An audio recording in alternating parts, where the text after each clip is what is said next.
Doctor কইছেন জানান আপনি দোয়া করবেন, আমি অসুস্থ। কি অসুস্থ জানো? তাহলে বুঝো একটা কথা কইলেন। এক বেটা মুসাফির সফরে যায়, রাস্তায় এক বাড়িতে মুসাফির করছে, থাকার জায়গা নাই, মুসাফির খানা নাই। ওই বেচারা মেহমান পাইছে, মেহমানদারি করছে।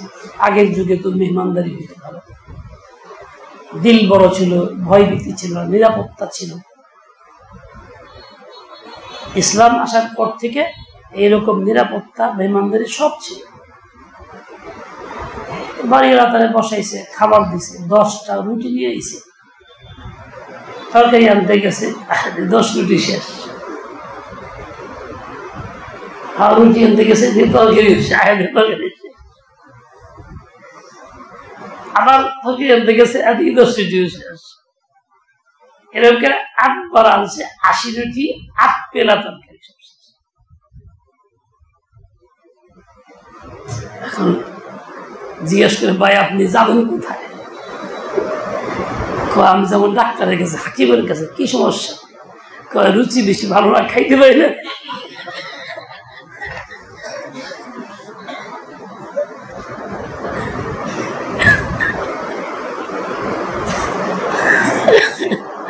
আগে তো খাইতে পারতাম খুব বেশি, এখন রুচি কমে গেছে, গা খাওয়ান বেশি ভালো পারি না, এর লিগে ওষুধের বাজাইতেছি। জানাল হলে এই ওষুধ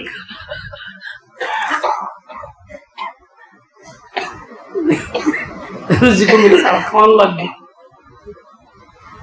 বুঝছনি? আল্লাহ তাআলা সবাইকে হেফাজত করেন। আমাদের একজন লোক মাদ্রাসা শিক্ষক ছিলেন আমার অধীনে, অনেক বেশি খাইতো। আমার সাথে বসে নাই, হোটেলে গেছে তো বসছে, ওর সাথীরা আমাকে এসে বললো 70 রুটি খেয়াল আছে হোটেলে গিয়ে। আশ্চর্য কথা। এরপরে খানায় তো বেশি, ডবল না করলাম যে না খানায় বয়ে খাইতে মাঝে থেকে নেওয়া যাবে না। আর 3-4 জনে খাইতে বসে, কয় হে আর একজন কয় লিভার দেবো না হুজুরে, খামু এমন খাওয়াই খামু। আমি ওই বাড়িতে নিজে শুনলাম সরাসরি, খাওয়ার সময় কথা কইতেছে। মনে মনে হাসলাম যে খা, উসুল বুঝলি কয়েকদিন পরে। আল্লাহ 2 সপ্তাহ পড়তে ডায়াবেটিস মরে গেল, এখন খাওয়া বন্ধ। আরেকজন কইছে খুব খাবো, খায় ওই করে দেবো, হে অসুস্থ হন, সমস্যা বিছনায় পড়ে গেছে। খাইয়াই যে উপকার হইব নিশ্চয়তা আছে, গ্যারান্টি আছে তা কিন্তু এটা আমার সচক্ষে দেখা, নিজের কানে শোনা তার শব্দগুলি। 2 সপ্তাহের মধ্যেই রিপোর্ট খারাপ।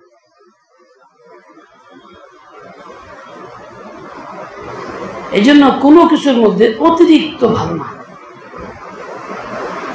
সেটার ভিতরে থাকা ভালো সকল কাজে। এমনকি এবার নেক কাজের মধ্যেও তেলাওয়াত করতেছি, সারা রাত করবো, এটা ভালো না।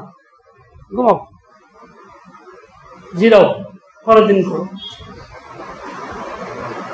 পড়তেছি, সারা রাত পড়বো, যা করে কোথায় 1 মাস আর ঘুমাইতাম না, এটা না। সীমাহীন কাজ, সীমা লঙ্ঘন, মাথা খাওয়াবো, এ দরকার নেই। ঘুমাও, আরাম করো, পড়ো, ঘুমাও, আরাম করো, পড়ো। এই জন্য অতিরিক্ত কোনো কামই ভালো না, পরিমাণে কম হোক, নিয়মিত হোক, এটা ভালো।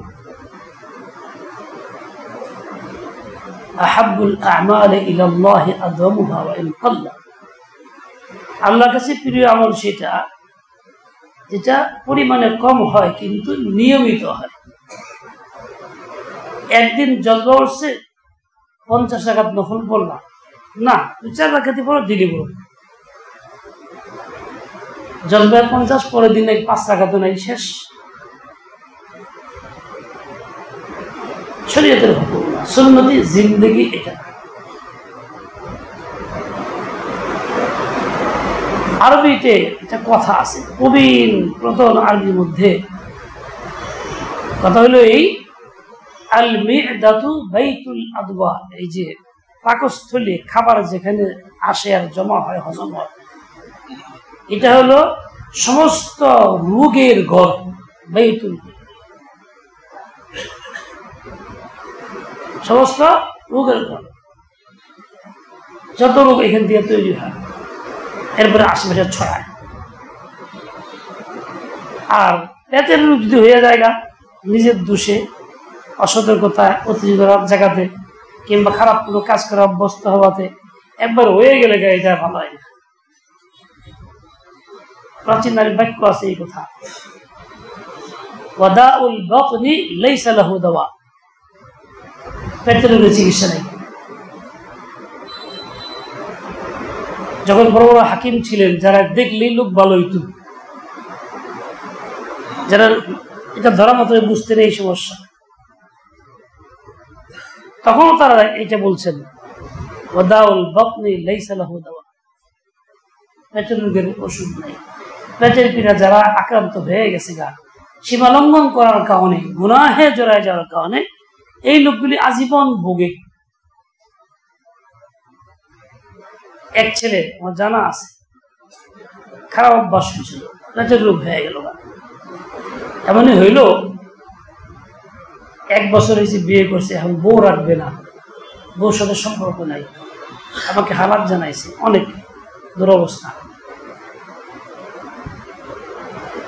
তার শ্বশুর ফোন দিয়েছে, হুজুর কি করা যায়, আপনার সাথে আমাকে আলাপ করছে না, কিছু করছে তো কি করবো, আমার তো ছাড়াইতে চাই না। তার যে অবস্থা আমি জানি এবং তা বলছি না, সম্ভব না, পৃথক হওয়াই ভালো হবে আপনাদের জন্য। এইটা হয়ে গেছে গুনাহের ক্ষতি কি পরিমাণ, এটা আক্রান্ত না হইলে বুঝে আসে না, চরম অবস্থা হইলে বুঝে আসে। যে কোনো রোগ প্রথম হইলে বলে তখন বুঝে আসে না, মানুষ কেয়ার করে না, গুরুত্ব দেয় না। যখন গাঢ় হয় তখন বুঝে আসে। আজকাল শুনি যে কিডনি আক্রান্ত অনেক আগে থেকেই, কিন্তু কাজ চলতেছে, মানুষ টের পায় না। 80 ভাগ লস হয়ে গেলে তখন টের পায়, আর কামায় না। তার মানে আল্লাহ পাক চালাইতে থাকেন, চলতে থাকে। যারা গুনাহে অভ্যস্ত, বাতিনি গুনাহ, গোপনে গুনাহ, যৌবনের গুনাহ, যে কোনো প্রক্রিয়া হোক, ক্ষতি হইতেছে টের পায় না, কিন্তু যখন হয়ে যায় বুঝতে পারে, যখন শেষ হইলে বুঝতে পারে, ওইটা আর চিকিৎসা নেই, খতম। দুনিয়া থাকা যায় না, থাকা হতে, এটা হলো ক্লিনিক্যাল ডেট, মুর্দা। একজন রোগী আছে, অসুস্থ, হুঁশ হারা, বিছনায় পড়ে রয়েছে, শ্বাস চলে, হাত দিলে বোঝা যায়, তুলা দিলে নড়ে, কিন্তু কোনো কাজের না। সে কিন্তু মৃত না, জীবিত, কিন্তু তার দ্বারা কোনো জীবিতের কাজ হইতেছে না। যারা এরকম গুনাহে অভ্যস্ত হয়ে গেছে ওইটা ওই রকম ব্যক্তির মতো, ওটা মুর্দা, ওর দ্বারা কিছুই না, ও জীবন শেষ। এই জন্য যাই কিছু করো না, খবরদার এই গুনাহে আক্রান্ত না। জয়নালের পেট জুন ভরে না, যতই খাক আরো খাইতে মনে চায়। নফসের টাকা যায় এরকম, পেট ভরে না, খালি গুনাহ করতেই মনে চায়, খালি করতেই মনে চায়। খায়সাতুল গুনাহতে এমন, খালি মজাই লাগে, খালি মজাই লাগে। শেষ কি হয়? শেষ যা হয় তা বলার অপেক্ষা রাখে না। ঘটনা তো শুনাইলেন। এই জন্য সাবধান, সতর্ক। আল্লাহ তাআলা বান্দাকে গ্রেফতার করে, কিন্তু এই আল্লাহর গ্রেফতারটা হঠাৎ পেয়ে হয় না, ফৌজদারি না, আদালতে গ্রেফতার। তার মানে আক্রান্ত করেন, রোগ শোক বালা মুসি বিধি দিয়া চাপায় আনে, তখন এই বুঝে না। যখন চরম পর্যায়ে তখন বুঝে, হায় হায় কি করলাম। হুজুর কাছে দৌড়াও, ঈশ্বরকে দৌড়াও, মাজারে দৌড়াও, মুখে দৌড়াও, হালাল হারাম না খেলে দৌড়াও, কিন্তু কোনো দৌড়ের কাজে লাগে না। খতম হয়ে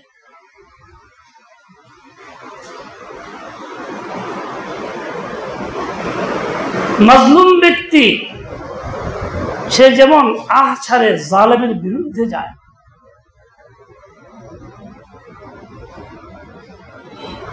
অপর ব্যক্তি জালেম হইলে বোঝা যায় অ্যাকশন রিঅ্যাকশন। জালেমের সাথিয়া না আসলে তুমি যদি জালেম হও, কোন অঙ্গের প্রতি জুলুম করো, অঙ্গটাও মাজলুম হবে। ওই অঙ্গেরও কিন্তু একটা যোগ্যতা আছে, তার শক্তি আছে, জীবনী তার রূহ আছে, ও কিন্তু দোয়া বদদোয়া করে, ও তোমার জন্য বদদোয়া করবে। তখন তুমি কি করবা? ইত্তাকি দাওয়াতাল মাজলুম, মাজলুম ব্যক্তির বদদোয়া থেকে বাঁচো। ফাইন্নাহু লাইসা বাইনাহা ওয়া বাইনাল্লাহি হিজাব। তার দোয়া আল্লাহর কাছে পৌঁছতে বাধা নাই, বাধাহীন ভাবে পৌঁছে যায়, চরম ক্ষতিগ্রস্ত হয়। তোমার এই অঙ্গটাও ফরিয়াদ করে আল্লাহর কাছে আমাদের মধ্যে প্রকাশ্যেই করবে, এখন করে বোঝা যায় না। এই ফরিয়াদের কারণেও তুমি আক্রান্ত হয়ে যাচ্ছ, বিপদগ্রস্ত হইতেছ, বুঝতেছ না কি হইল। ভাবলা আমি কারো কোনো ক্ষতি করলাম না। আরে বেকুব, তুমি তো ক্ষতি করছো, কারো ক্ষতি তুমি করছো, তোমার নজরে নাই, বিবেক কাজ করতেছে। এই জন্য সাবধান, সতর্ক। তুমি নিজের প্রতি জালেম হয়ে যাও না, তাহলে জিন্দেগি বরবাদ, সব শেষ। যেমন এরকম জাহিরি রোগে আক্রান্ত ব্যক্তিকে দেখা এই দোয়া পড়তে হয়, ঠিক তেমনি বাতিনি রোগে যে আক্রান্ত হয়ে গেছে বুঝতে পারো, চেহারা লক্ষণ আলামত, তখন এই দোয়া পড়তে হয় যে আল্লাহ আমাকে হেফাজত করছে, আল্লাহ আমাকে এই রোগ থেকে মুক্ত রাখছেন। আলহামদুলিল্লাহিল্লাযী আফানি মিম্মা ইবতালাহু বিহি ওয়া ফাদ্দালানি আলা কাসীরিন মিম্মান খালাকা তাফদীলা। যাতে করে আল্লাহ পাক আমাকে হেফাজত করেন। আর না হলে যদি আমি এই নিয়ে মজা করি, রসিকতা, টিটকারি, আলোচনা সমালোচনা কিংবা এরকম আক্রমণের কথা হয়, অমানুষ কোথায় কার এই কাম মানুষ করে, নিশ্চিত মনে রেখো তোমার অবস্থা খারাপ হবে। তুমি যেমনি হোক আক্রান্ত হইবা, ওই বিপদে বড় ধরনের আক্রান্ত হয়ে যাবে।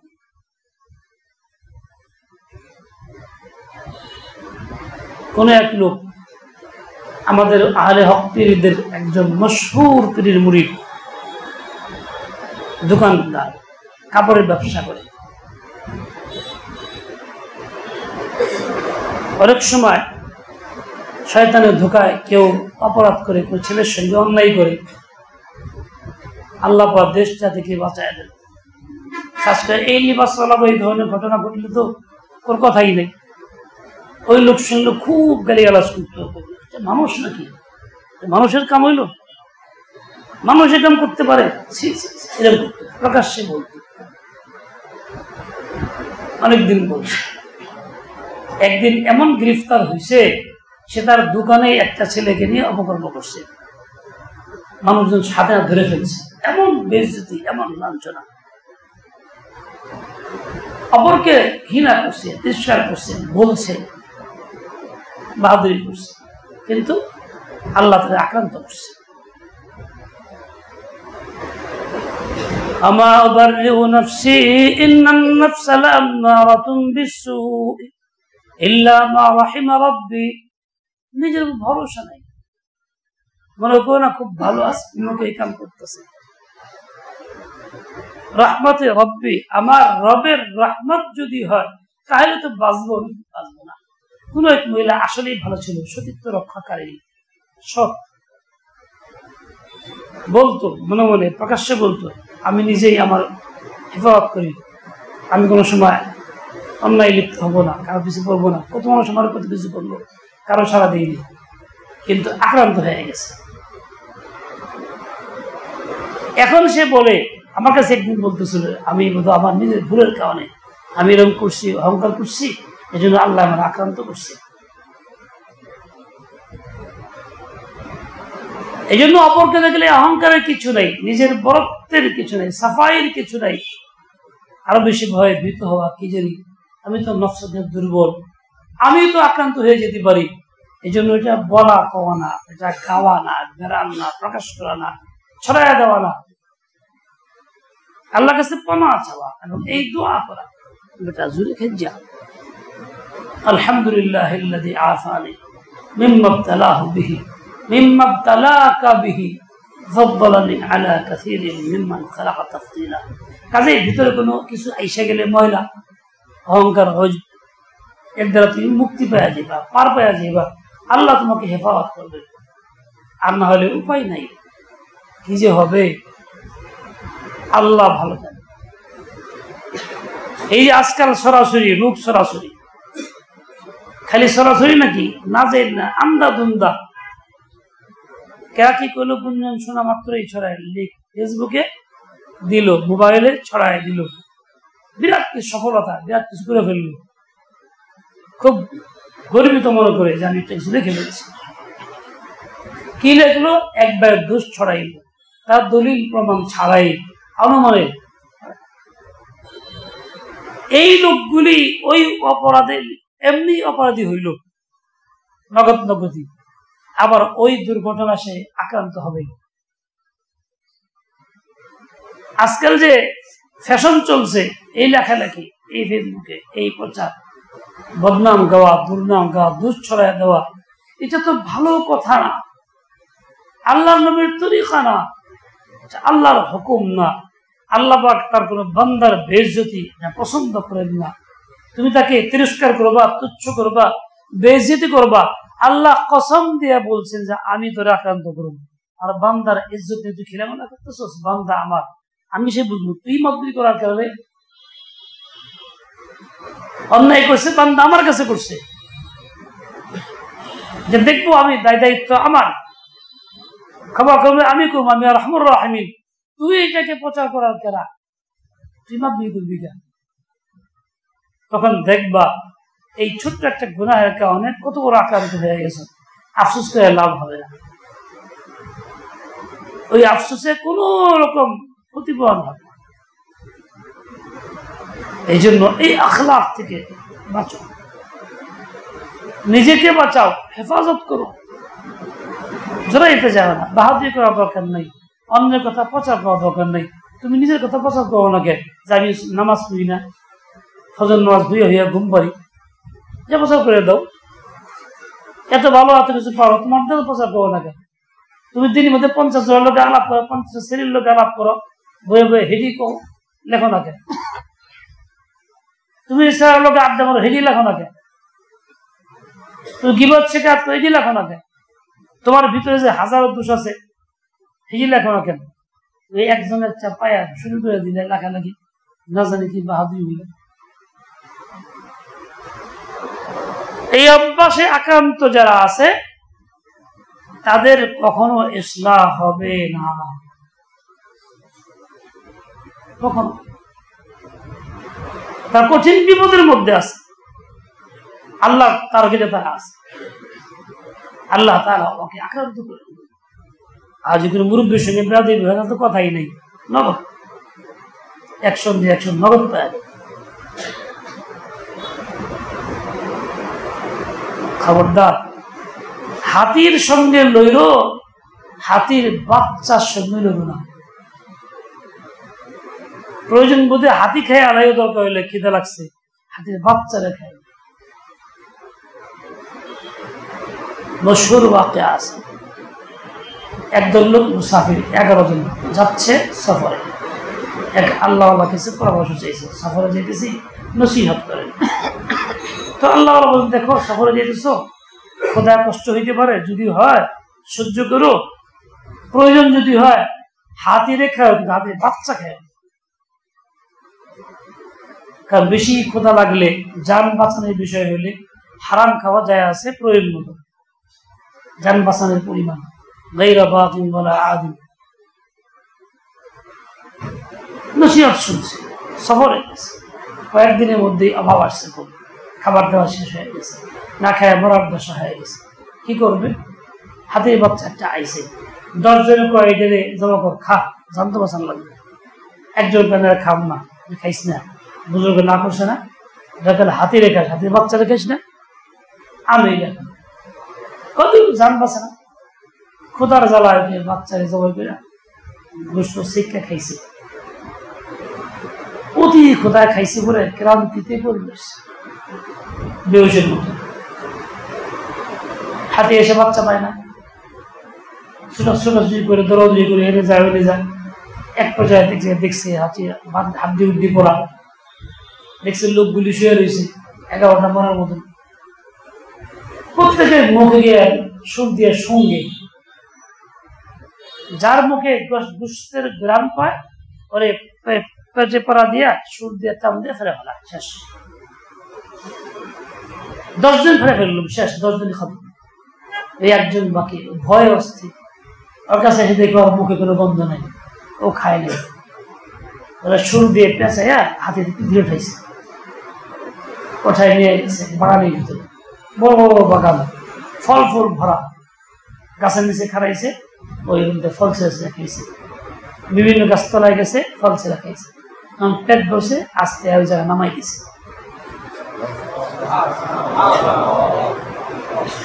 জায়গা মতো পৌঁছাই দিছে। ও দেখছে যে আমার দুশ্মন না, আমার বাচ্চারে ক্ষতি করে নাই, ক্ষুধার যন্ত্রণা কষ্ট করতেছে, চল ওরা সাহায্য করি। আর যে খাইছে একটাও সাথ দেয় নাই, সব করে ফাইরা শেষ করছে। তুমি মনে রেখো আল্লাহ তাআলার জাতের সাথে বেয়াদবি করতে পারো, আল্লাহর হক আদায় করতে না পারো, যা ইচ্ছা তাই করতে পারো, আল্লাহ তোমাকে সুযোগ দিবেন, কিন্তু আল্লাহর বান্দার সঙ্গে ফাইজলামি করো না, এটা আল্লাহ সুযোগ দিবেন। আল্লাহর বান্দার সঙ্গে ফাইজলামি করা মানে হাতের বাচ্চা খাওয়া, আল্লাহ সুযোগ দিবেন, তোমাকে ধরবেন, আযাব ও গজবে লিপ্ত করবেন, টের পাইবা না যে কি হবে। এই জন্য সাবধান, দুঃছড়াছড়ি নাই। দুঃছড়াছড়ি মানে হাতে বাচ্চার আক্রমণ করা, মওলাই পাকের মাখলুক। আরে আল্লাহ তাআলা বলছেন, হাদিসে কুদসিতে আছে, হাদিসের মধ্যে এমনিতেও আছে, আল খালকু ইয়ালুল্লাহ, সমস্ত মাখলুক আল্লাহর পরিবারের সদস্য। ফাআহাব্বুল খালক ইলাল্লাহি মান আহসানা ইলা ইয়ালি, সবচেয়ে প্রিয় ব্যক্তি মাখলুকাতের মধ্যে সেই যে আল্লাহর পরিবারের সদস্যদের সাথে ভালো আচরণ করে। ফেসবুকে লেখা ভালো আচরণ, গিবত শেখার ভালো আচরণ, দুর্নাম গাওয়া ভালো আচরণ, চিৎকারি করা এই দেখছি বলে বলে গেছে এরকম খারাপ, পাখি এলাও ঘুমায়, এটাও ঘুমাইতে ওটাও কেন কেন ক তোর বউ তো চলে যাবো, তোর বউ থাকবো না, কক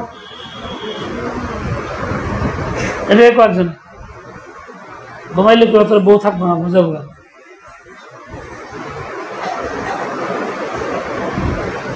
যে ঘুমাইব তার কানে কানে কইবে এই তার বউ কিন্তু যাবো গা, কইব তো এবার দেখি ঘুমায় কেনা কেনা কম, আমরা চার চোখ দিয়ে চেয়ে থাকবি। তো এই অভ্যাসটা না ছাড়ো যদি, তাহলে মনে রেখো সর্বনাশ, অবস্থা খারাপ, ভয়াবহ। যতই আমল করো, যতই কোরআন পড়ো, যতই কিরাত পড়ো, যতই কিছু হয়ে যাও, যতই মুক্তি হও, যত আল্লাহ আল্লাহ নাম হোক, তুমি আক্রান্ত, তুমি শেষ। জাহিরি সুরতে আর হেকমতে কৌশলে কিচ্ছু হবে না, আল্লাহর আযাব এসে গেলে কোনো হেকমত কাজে লাগে না। আল্লাহর গ্রেফতার এসে গেলে কোনো কিচ্ছুতেই কিছু হবে না, শেষ। এই অভ্যাস থেকে বাঁচাও, নিজেকে বাঁচাও, হেফাজত করো, দেশ জাতিকে হেফাজত করো। হাফেজ সদরুদ্দিন সাহেব সদরুদ্দিন রহমতুল্লাহ আলাইহি একজন বুজুর্গ মানুষ ছিলেন,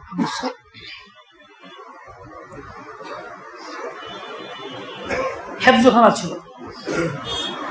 তো ওনার হেফজখানার একটা কমিটি ছিল, আম মানুষের কমিটি। কি এক কমিটির এক সদস্য, সে আবার এই আলে হক, এক পীরের মুরিদ, মানে আম মানুষ বেশি মুরিদ যেখানে সেখানে মুরিদ।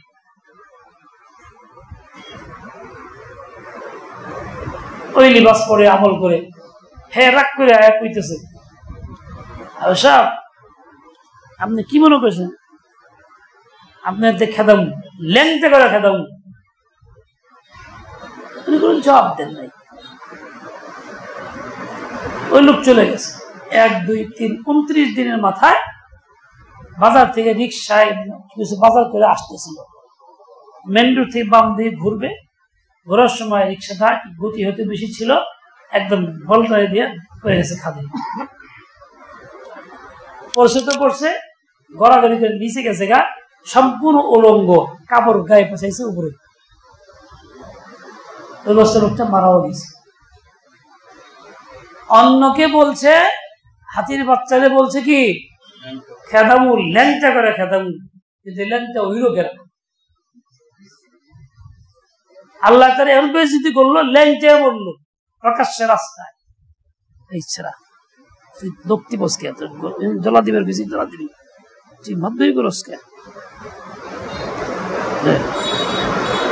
না, এই জন্য খবর,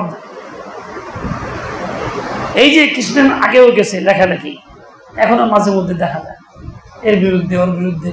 এমনি কেন? হ্যাঁ দলিল ছাড়া লেখি নাকি? দলিল আছে না? তাহলে কথা এমনি উঠছে। তোমার কাছে কি দলিল আছে? তোমাকে কইছে, তোমাকে কইছে, একটু দলিল তো, দলিল তো এটা না।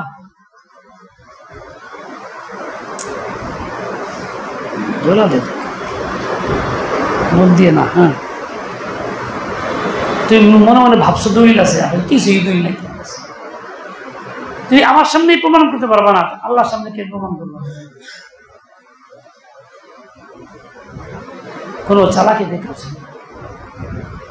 নিজেকে যত নষ্ট করতে পারো কাজ হবে, ছোট করতে পারো, সুবোধ করতে পারো, সারেন্ডার যাকে বলে, তাইলে কাজ হবে। হেকমত, কৌশল, বুদ্ধি, লেখালেখি আর মোবাইল আর এই সমস্ত কিচ্ছু হবে না, ধ্বংস হইবেই, তুমি কোনো সন্দেহ নেই। কার ক্ষতি কে করে? যার ক্ষতি সেই করে। কার কপাল কে পুরে? যার কপাল সেই। কার ক্ষতি কে করে? যার ক্ষতি সেই করে। কার কপাল কে পুরে? সেই। শালা ঘুমাইতেছে, হেই বেটা তোরা কানে কানে কইবি কি কস? হ্যাঁ চশমালা ওয়াদা না করলা কানে কানে কইবা কো?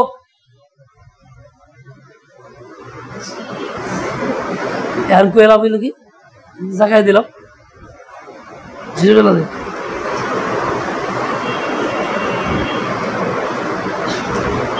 আমি আইলে এরা প্রতিদিন আইলে ঘুমা, ঘটনা কি?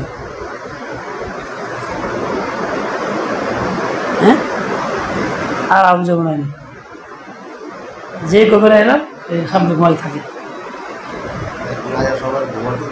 হ্যাঁ আজকে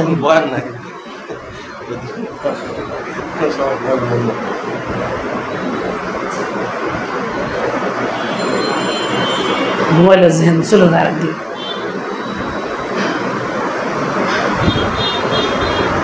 যে বেশি ঘুমাইতে বইবার দেবেন না, খারাপ হয়ে যাবে ওই চতুর্দিক দিয়ে। আগেতে মাগমুখ গুণা, এই যে হ্যাঁ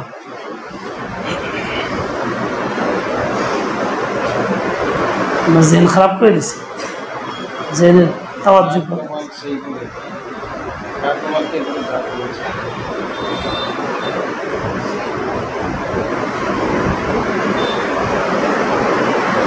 আস্তাগফিরুল্লাহ আল্লাযী লা ইলাহা জুড়ে দে, পায়ে সিপ দে, জুড়ে দে, পায়ে সিপ দে।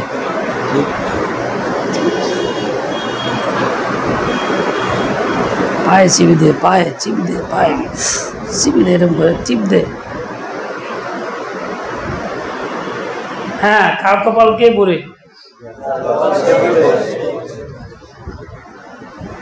কার ক্ষতি কে করে? আমি কই উমুকের লেগা করছি, উমুকের লেগা করি, উমুকে তো জোর করে করাইছে। হে তোমার কি হেলে করবো লাগবো?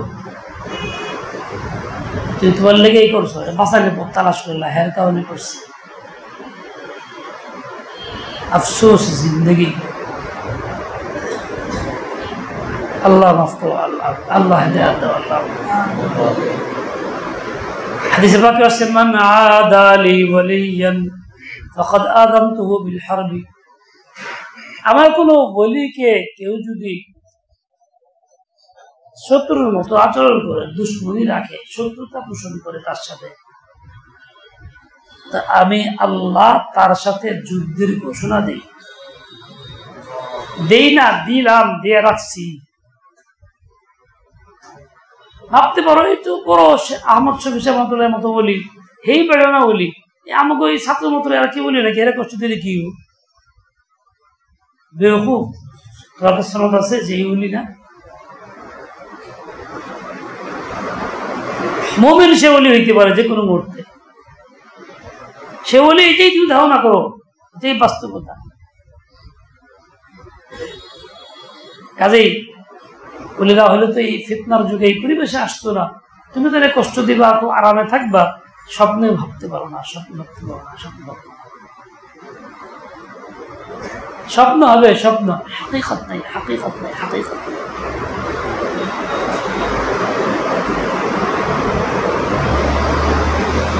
স্বপ্নে অনেক কিছুই দেখা যায়, বাস্তবে তা মোটেই হয় না।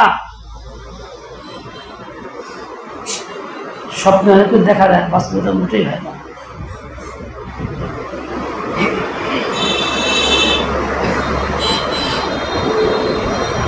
আল্লাহ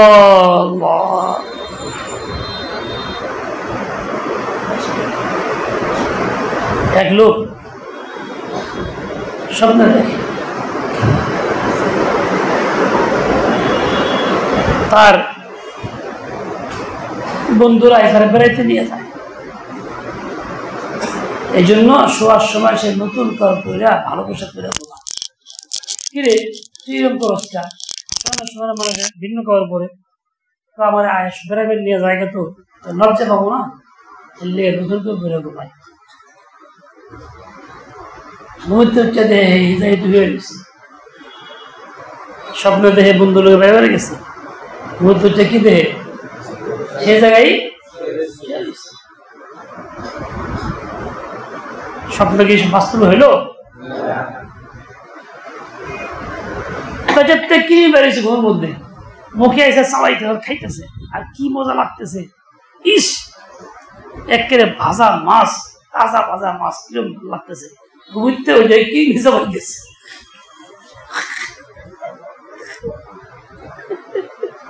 স্বপ্ন কি হইল? স্বপ্নে বাস্তব, স্বপ্ন দেখো না, বাস্তবতা। যে স্বপ্ন থেকে সে সব হারায় ফেলে, কিছুই পায় না।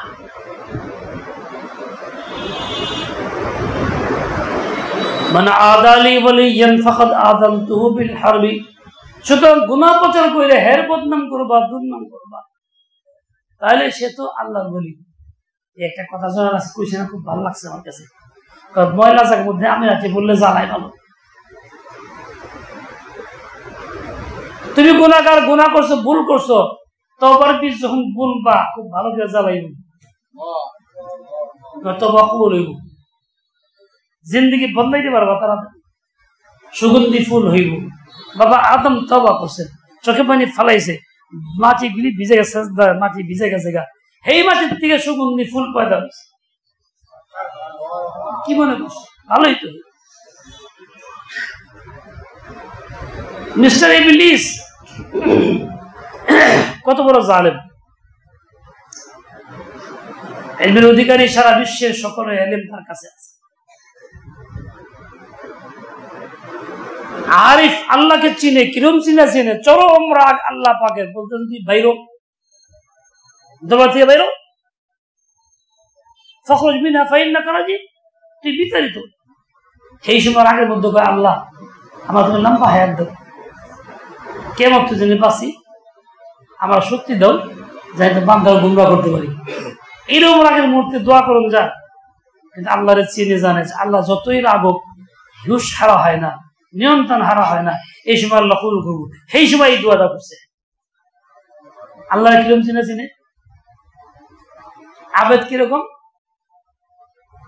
মানুষ, আম মানুষে কয় না পৃথিবীর কোনো জায়গা না জেনে ইবলিসের সেজদা নাই, তার মানে অনেক বেশি করছে, তাই না? এত কিছুর পরও মারুদ বিতাড়িত। নহজ ইলম কাফি না, ইবাদত কাফি না, মারিফত কাফি না, যদি তোমার ভিতরে আল্লাহর সাথে সম্পর্ক পয়দা না হয়, ইশক মুহাব্বত পয়দা না হয়, ইশকের সম্পর্ক না হয়, তাহলে কিছুই হবে না, স্বপ্নে বাস্তবায়ন হবে না।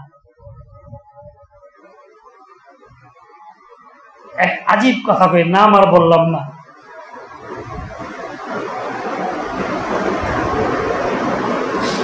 হাকিম উম্মত রহমতুল্লাহর কাছে যারা আসতেন, অনেক সময় অনেক হিন্দু পণ্ডিতরাও আসতো। এক বুজুর্গ হাকিম উম্মতের আসে খুব, ওই যা জিয়াদ করতে গেছেন, হাকিম উম্মত নাই দুনিয়াতে, যা বলে জিয়াদ করে জিজ্ঞেস করছে একজন, ভাই এখানে কোনো জীবিত আছে? এবং হাকিম উম্মতের মরিচে বসছে, বলছে জীবিত তো একটা হিন্দু লোক আছে বয়স্ক, এই লোকটা বসছে হজরতের সাথে ওই জায়গাতে। তাই নাকি? বলে হোক। তার কাছে জজবা এসে গেছে, তার কাছে গেছে, গিয়ে জিজ্ঞেস বলে হজ যেখানে বসছে আমি সেখানে বসছি। হ্যাঁ করছে কি, তার পাশা সময় দেওয়া শুরু করছে যে এই জায়গা দিয়ে বসছে হুজুরের জায়গায়। তার ইশক হয়ে গেছে, আর ইশক হয়ে গেলে কোনো ঘৃণা পিঠে থাকে না। আল্লাহর সঙ্গে সম্পর্ক হয়ে গেলে তো আল্লাহর হুকুম মানতে কোনো ঘৃণা বৃত্তি নাই, কোনো বাধা নাই, তবা করতেও বাধা নাই। না আল্লাহ আমার দিব, তবাও করবা, বিলা হাইল, সবকিছু চলবো। আচ্ছা, এই জন্য সম্পর্ক ইশকের হোক, মুহাব্বত, স্বপ্ন না, স্বপ্ন বাস্তবতা।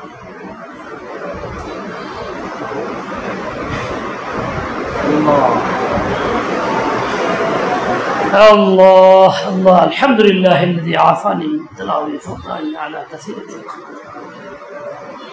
الله পাক আমাদের আপনাদের সবাই বুঝ দিয়ে দেন, আমিন, হিম্মত আলা তৌফিক দিয়ে দেন। ওয়া সাল্লাল্লাহু তাআলা আলা নবিয়িল উম্মি ওয়া আলা আলিহি